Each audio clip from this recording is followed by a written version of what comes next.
topics, food, and I'm just going to quickly check if we've gone live on Facebook here.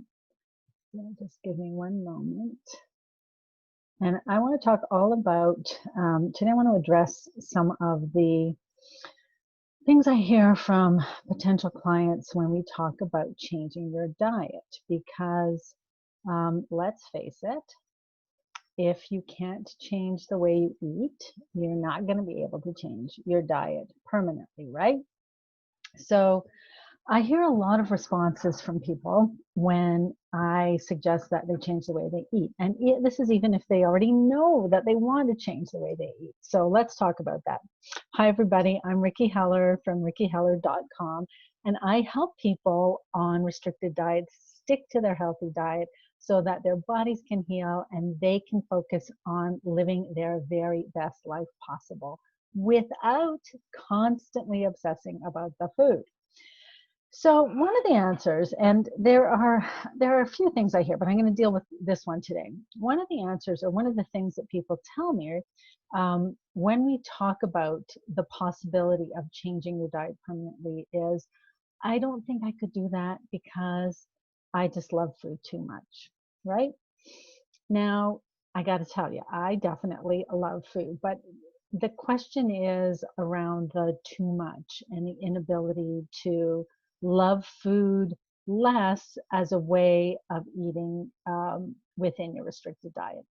So you might have heard a lot of experts around eating a certain way talk about this concept where, if you really loved your food the way you truly love someone, well, then you wouldn't eat it, with only half your attention while you're watching TV, or you wouldn't eat it in the car. You would be focused on that food the way you focus on somebody that you truly love, right? You wouldn't treat it with such disrespect in a way. But first of all, what I'd like to just suggest is that whether we like it or not, many of us do treat people we love that way, right? I love my husband, but sometimes I'm distracted when he's talking to me and I don't give him my full attention, even when I should sometimes.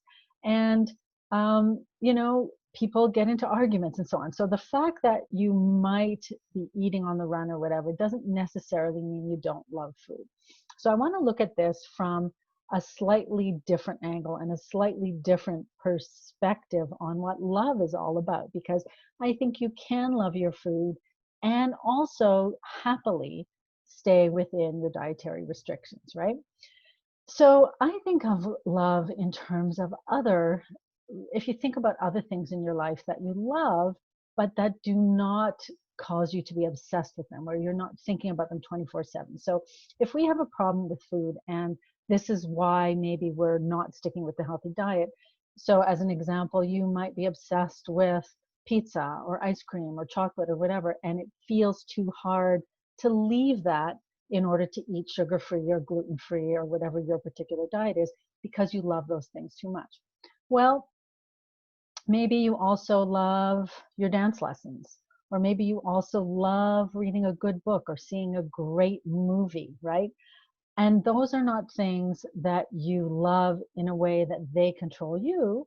You love them in a way that you are able to pick and choose when you engage with them. And when you do engage with them, it's totally enjoyable. Some movies, maybe not, but if you choose the right ones, yes, totally enjoyable. And when you walk away, you're not continuing to think about that for 24/7, right? So I love my dogs. I engage with them. I have fun. I adore them, but I'm not with them all day, and they don't fill my mind with thoughts of them every waking moment. Almost every waking moment, but not every waking moment. So what we're aiming for with the food is a kind of love like that, where the enjoyment factor is still totally there, right? So this doesn't mean that if you give up sugar, or you give up gluten, or you give up high histamine foods, or you give up oxalate rich foods, or whatever it might be. This doesn't mean that you're not still going to love your food. It just means that it's going to be in a manner where you're the one in control. You're the one who decides and you're the one who gets to place limits on how long and how much. And once you get to that point, then you're really in control of your diet, right? So at this stage of the game, I still love my food. I still have my sweet treats. I still have my, my husband and I had lasagna for dinner last night. It was a lasagna that was made within the boundaries of my Candida diet. But man, was that good. And did we ever enjoy it? And I can say I loved that lasagna. But once the meal was over, I wasn't going back and picking at it more and more. Or, the other food in the fridge wasn't calling to me to go and eat it, even though I had finished my meal. And I think this is where people often have a lot of difficulty with their diets, in that they know what the boundaries are of what they should be eating, but they feel like they love the other foods too much. And so they're being called by those other foods to break the diet and to eat something that ultimately is not going to feel good in their body, is potentially going to spike their symptoms and cause their symptoms to flare. And then they're not going to be feeling good for potentially days on end after that, or weeks on end if they continue to eat that way. So I know a lot of people I've been hearing from have been having this difficulty during this period of COVID. And they feel as if they simply can't give up those old foods that they love too much, and it's just been too difficult. But the fact is, you could still love your food, and you wouldn't have to eat those.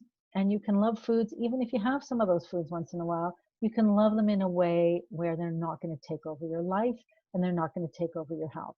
Because I think the first thing that you really need to accept and acknowledge, if you're ever going to stick with your healthy eating plan for the rest of your life or for the long term, is that you are going to have to change the way you eat. That's kind of a given at the baseline. That's the starting point. You have to change the way you eat. Then what are you going to do with that new diet? And how are you going to ensure that A, you do love your food, so that you can stick with it for as long as you need to, for your body to heal and for you to feel good about your health and your life.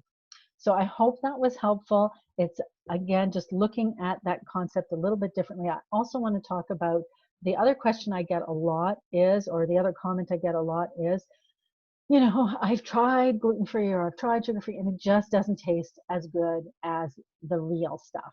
So I'm going to save that for next time so that these Facebook Lives aren't too long, but I would love to hear from you if you have any questions or comments. Hey, Georgina, I'm just seeing your comment now, sorry. If you have any questions or comments for me around this topic, I would love to hear them.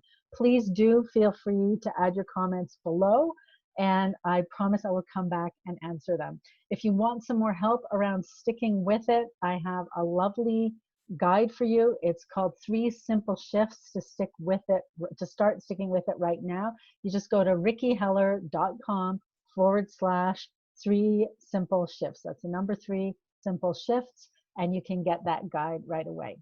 All right, everybody, as I said, I will definitely come back and take a look at the comments if you have any. Love to always hear from you. Take care, and I'll speak to you again soon.